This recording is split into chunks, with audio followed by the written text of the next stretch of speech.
ഫിലിമി പ്ലസിലേക്ക് എല്ലാവർക്കും സ്വാഗതം.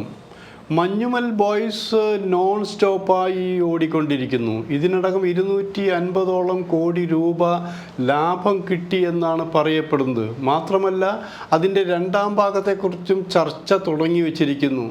ഇങ്ങനെ ഒരു നല്ല പേരെടുത്ത് ഓടിക്കൊണ്ടിരിക്കുന്ന സിനിമയെക്കുറിച്ച് ഏറ്റവും പുതിയൊരു വാർത്ത വന്നിരിക്കുന്നത്, സിറാജ് ഹമീദ് എന്നൊരാൾ കോടതിയെ സമീപിച്ചിരിക്കുകയാണ്.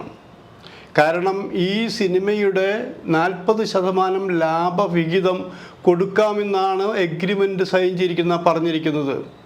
അതിന് പ്രകാരം സിനിമ തുടങ്ങുന്നതിന് മുമ്പ് 7 കോടി രൂപ നിർമ്മാണ ചെലവിലേക്കായി വാങ്ങിയിരുന്നു. മാറിയ സാഹചര്യത്തിൽ സിനിമയ്ക്ക് ലാഭം കിട്ടിക്കൊണ്ടിരിക്കുമ്പോൾ അതിൻ്റെ കണക്കുകൾ പറയാനോ ലാഭവിഹിതം കൊടുക്കാനോ നിർമ്മാതാക്കൾ തയ്യാറായിട്ടില്ല. ആരാണ് നിർമ്മാതാവ് എന്നാലോചിക്കണം. നിർമ്മാതാക്കളായി അറിയപ്പെടുന്നത് ഇവിടെ പുതിയ ആൾക്കാരൊന്നുമല്ല. ഒന്ന് ബാബു ഷാഹിറാണ്. ബാബു ഷാഹിറിനെ കുറിച്ച് എനിക്ക് വ്യക്തമായി പറയുകയാണെങ്കിൽ അയാൾ നല്ല ചെറുപ്പക്കാരനായിരുന്നു. കാരണം ഫാസിൽ ഗ്രൂപ്പിലൂടെയാണ് ബാബു ഷാഹിറിനെ പരിചയപ്പെടുന്നത്. ബാബു ഷാഹിർ പ്രൊഡക്ഷൻ രംഗത്ത് വർക്ക് ചെയ്തിരുന്നു. അഭിനയിക്കാനുള്ള താല്പര്യം അദ്ദേഹത്തിനുണ്ടായിരുന്നു. എന്നാൽ വേണ്ട രീതിയിൽ അദ്ദേഹം രക്ഷപ്പെടാൻ കഴിഞ്ഞില്ല. എന്നാൽ തനിക്ക് കഴിയാത്ത തൻ്റെ മകനിലൂടെ സാധിക്കണമെന്ന് ബാബു അന്ന് ആഗ്രഹിച്ചിരുന്നു. ബാബുവിൻ്റെ മകൻ പിന്നീട് അസിസ്റ്റന്റ് ഡയറക്ടറായി സിനിമയിൽ വന്നു. ഷൗബീൻ ഷാഹിർ നിങ്ങൾ കേട്ട് കാണും. സംവിധായകൻ, നിർമ്മാതാവ്, പിന്നെ ഏറ്റവും നല്ല നടനുള്ള സംസ്ഥാന അവാർഡ് നേടിയ ചെറുപ്പക്കാരൻ, ധാരാളം സിനിമകളിൽ അഭിനയിച്ചു കൊണ്ടിരിക്കുന്നു. അങ്ങനെയുള്ള ചെറുപ്പക്കാരൻ. ഇവർ 3 പേരും ചേർന്ന് പിന്നെ ഒരാൾ തന്നെ ഷോൺ ആൻ്റണി എന്നുള്ളതാണ്. പറവയുടെ നിർമ്മാതാക്കളിൽ ഒരാളാണ് ഷോൺ ആൻ്റണി എന്ന് ആലോചിക്കണം.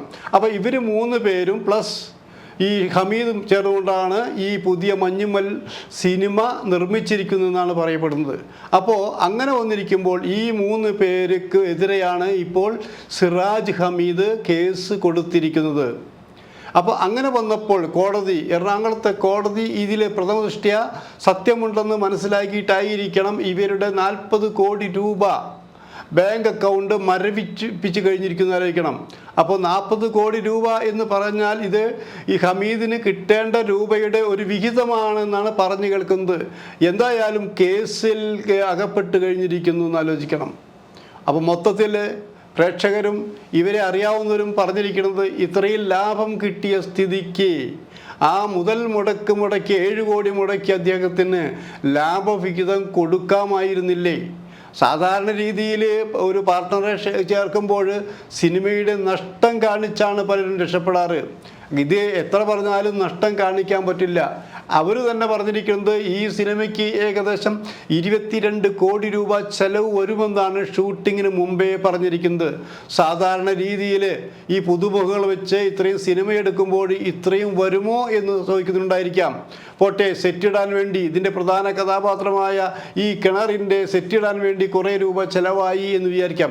എന്നാലും 22 കോടി രൂപ ചെലവായിട്ടില്ല എന്നാണ് പറഞ്ഞു കേൾക്കുന്നത്. ഇനി അങ്ങനെ ആയിക്കൊള്ളട്ടെ, 22 കോടി രൂപ ചെലവായാലും 250 കോടി ലാഭം കിട്ടിയ ഒരു സിനിമയ്ക്ക് വേണ്ടി 22 കോടി മാറ്റിവെച്ച് ബാക്കി അതിൻ്റെ 40% കൊടുത്താൽ തന്നെ വീണ്ടും വൻ ലാഭമാണെന്ന് ആലോചിക്കണം. അത് ചെയ്യാതെ എന്തിനാണ് ഇങ്ങനെ ഈ നിർമ്മാതാക്കളെ ഈ ഹമീദിനെ വട്ടം തിരിക്കുന്നതാണ് ചോദിച്ചുകൊണ്ടിരിക്കുന്നത്. ഇതിൻ്റെ സത്യാവസ്ഥ മുഴുവൻ നമുക്ക് പൂർണ്ണമായിട്ടും അറിയാൻ കഴിയില്ല. ഞാൻ അതിൻ്റെ നിർമ്മാതാക്കളിൽ ഒരാൾ ബാബു ഷാഹിറിനെ വിളിച്ചിട്ട് കിട്ടിയിട്ടില്ല, സ്വിച്ച് ഓഫ് ആയിരുന്നു. ഇതിൻ്റെ മറ്റ് 3 പേരെയും വിളിച്ച് 3 പേരുടെയും ഫോൺ സ്വിച്ച് ഓഫ് ആയിരുന്നു ആലോചിക്കണം. അപ്പോൾ ആ സ്വിച്ച് ഓഫ് ആയ സാഹചര്യത്തിൽ അവരുടെ മറുപടി എന്താണെന്ന് നമുക്ക് എടുക്കാൻ കഴിഞ്ഞിട്ടില്ല. ഞങ്ങൾ ഷൂട്ട് ചെയ്യാൻ തൊട്ട് മുമ്പാണ് വിളിച്ചത്, കിട്ടിയിട്ടില്ല എന്ന് ആലോചിക്കണം. അപ്പോൾ ഇനിയത്തെ പരിപാടി എന്താണ്? കാരണം OTTയിൽ മാത്രം 20 കോടിയിലധികം രൂപ കിട്ടി എന്നാണ് പറയുന്നത് ആലോചിക്കണം. അപ്പോൾ അതായത് ചുരുക്കം പറഞ്ഞാൽ മഞ്ഞുമൽ ബോയ്സിൻ്റെ നിർമ്മാണം മുടക്ക് മുതൽ OTTയിൽ മാത്രം കിട്ടിക്കഴിഞ്ഞു എന്നാണ് പറയപ്പെടുന്നത്. അപ്പോൾ ബാക്കി കിട്ടിയ 225 230 കോടി രൂപ ലാഭത്തിൻ്റെ കണക്കിലേക്ക് എഴുതി തള്ളാം എന്ന് പറയുമ്പോൾ ഈ 40% ചോദിച്ചിരിക്കുന്നതായിരിക്കണം. ഇനിയൊരു കോംപ്രമൈസ് രീതിയിൽ പോവുകയാണെങ്കിൽ അതിൽ വിട്ടുവീഴ്ച ഉണ്ടായിരിക്കാം. കാരണം പടം ഓടിയില്ലായിരുന്നെങ്കിലോ അങ്ങനെയും ഒരു ഒരു ചോദ്യമുണ്ടല്ലോ. പടം ഓടിയില്ലായിരുന്നെങ്കിൽ 7 കോടി രൂപ മുടക്കിയ സിറാജിന് എന്ത് കിട്ടുമായിരുന്നു? ഒന്നും കിട്ടുമായിരുന്നില്ല. 7 കോടി രൂപ നഷ്ടം വരുമായിരുന്നില്ലേ എന്ന് ചോദിക്കുന്നവരുണ്ട്. അത് ശരിയാണ്. മലയാള സിനിമയിൽ സൂപ്പർ ഹിറ്റായി ഓടിയ സിനിമകൾ പോലും അവസാനം കണക്ക് നോക്കുമ്പോൾ നഷ്ടമായിരുന്നു എന്ന് പറഞ്ഞ് കണ്ണീര് കുടിപ്പിച്ച കഥകൾ മലയാള സിനിമയുടെ ചരിത്രത്തിൽ കുറേ ഉണ്ടെന്ന് ആലോചിക്കണം. ആ ചരിത്രത്തെ വെട്ടിച്ചുകൊണ്ടാണ്. കാരണം ഇനി നിങ്ങൾ എങ്ങനെ കണക്ക് കൂട്ടിയാലും ഇത് നഷ്ടത്തിലാണെന്ന് പറയാൻ പറ്റില്ല. എങ്ങനെ കണക്ക് കൂട്ടിയാലും ഇനി ലാഭം കുറഞ്ഞു എന്നും പറയാൻ പറ്റില്ല. കാരണം ഇതൊരു 100 കോടിയല്ല, 200 കോടിയല്ല, അതുക്കും മീതെ എന്നാണ് വന്നിരിക്കുന്നത്. അപ്പോൾ കണക്കുകൾ കൊണ്ട് പറ്റിക്കാനും കഴിയില്ല. അപ്പോൾ ഇനി എന്ത് ചെയ്യണം? അപ്പോൾ വേണമെങ്കിൽ നിങ്ങൾ ചോദിക്കും, പ്രൊഡ്യൂസേഴ്സ് അസോസിയേഷനിൽ കേസ് കൊടുത്തുകൂടെ, പരാതി കൊടുത്തുകൂടെ എന്നുള്ളത്. മാത്രമല്ല ഷൗഹിൻ സംവിധായകൻ കൂടിയാണ്. അപ്പോൾ പിന്നെ ഫെഫ്കയിൽ കേസ് കൊടുത്തുകൂടെ ചോദിച്ചിരിക്കാം. പക്ഷേ മറുഭാഗത്തൊരു ചോദ്യമുണ്ട്. ഈ 7 കോടി രൂപ മുടക്കിയവൻ നിർമ്മാതാക്കളുടെ സംഘടനയിൽ മെമ്പറല്ല, ഫെഫ്കയിൽ മെമ്പറല്ല. അയാൾ സിനിമ എടുക്കാൻ ഒരു പാർട്ണറായി വന്നു എന്നുള്ളതാണ്. ലിക്വിഡ് ക്യാഷായി 7 കോടി രൂപ കൊടുത്തു എന്നുള്ള സത്യം. ഇനി ആരൊക്കെ ഇടപെടും? ആരൊക്കെ സൗബിന് എതിരായിട്ട് നിൽക്കും? ആരൊക്കെ ഹമീദ് അനുകൂലിക്കുമെന്ന് ചോദിക്കുമ്പോൾ നീതി കിട്ടാൻ വേണ്ടിയിട്ടാണ് ഹമീദ് കോടതിയെ സമീപിച്ചിരിക്കുന്നത്. അവിടെ ഒരു സിനിമാ സംഘടനകൾക്കും പങ്കെടുക്കാനോ പറ്റിക്കാനോ കോൺഗ്രസിനോ പറ്റുകയില്ല. കോടതി സത്യസന്ധമായി തന്നെ ഒരു വിധി നിർണ്ണയിക്കും. അതിൻ്റെ കണക്കുകൾ എല്ലാവരുടെ കയ്യിലുണ്ടായിരിക്കും. ഓടിയ കണക്കുകളുണ്ടായിരിക്കും, ചെലവായ കണക്കുണ്ടായിരിക്കും.